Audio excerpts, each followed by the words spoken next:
ஓம் சங்கிலி கருப்பனை போற்றி. 18ஆம் படி கருப்பனே துணை. என் பிள்ளையே, இப்பொழுது முதலாக என் தங்கத்தை தேடி நான் வந்து இருக்கின்றேன். அழைத்தது போதும். இனி நானே உன்னை தேடி வருகின்ற சூழ்நிலை உருவாக்கி விட்டேன். அழுதது போதும்.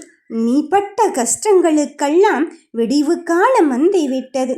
அது கிடைக்குமா இது கிடைக்குமா என்று போடுகின்ற இடங்களிலெல்லாம் போராட்டம் நிறைந்த உலகமாக மட்டுமே இருக்கின்றது என்று என்னிடம் கண்ணீர் விட்டாய், கதறியும் விட்டாய்.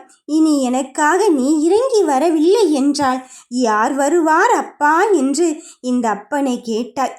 நீ கேட்ட அந்த ஒற்றை கேள்வியில் என் மனம் முருகி தவித்து விட்டது.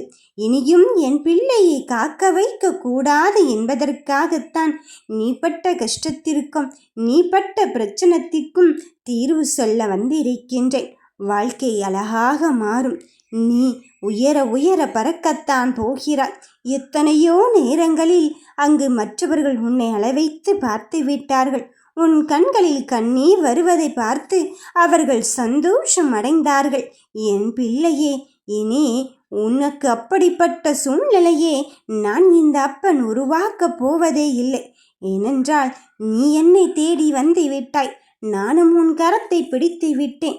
வாழ்க்கை அழகாகத்தான் மாறப்போகிறது. எப்பொழுது என் விதி மாறும், எப்பொழுது என் கருமா முடியும் என்று எந்த திசைக்கு போனாலும் இந்த கருப்பனை மறக்காமல் நீ அங்கு அடியெடுத்து வைக்கும் போதெல்லாம் அழுகையை மட்டும்தானே என் பிள்ளை முன்னிறுத்தி கொண்டு இருக்கின்றாய். அப்படி இருக்கும் பட்சத்திலே உன்னை கைவிட்டு விடுவேனா இந்த கருப்பன்?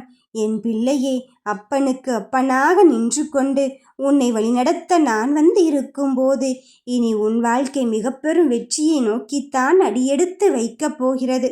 உன்னை யாரெல்லாம் தவறுதலாக சொன்னார்களோ அவர்களை எல்லோரும் புறந்தள்ளி விட்டு இனி என் பிள்ளையின் வாழ்க்கை எப்படி உயர பறக்க வைக்கப் போகிறேன் என்பதை மட்டும் பொறுத்திருந்து பார். பட்டத்தை போல் பறக்கப் போகிறாய். உன் பேரும் புகழும் நிலைக்கத்தான் போகிறது. நீ பட்ட பாட்டுக்கெல்லாம் பலன் கிடைக்கத்தான் போகிறது.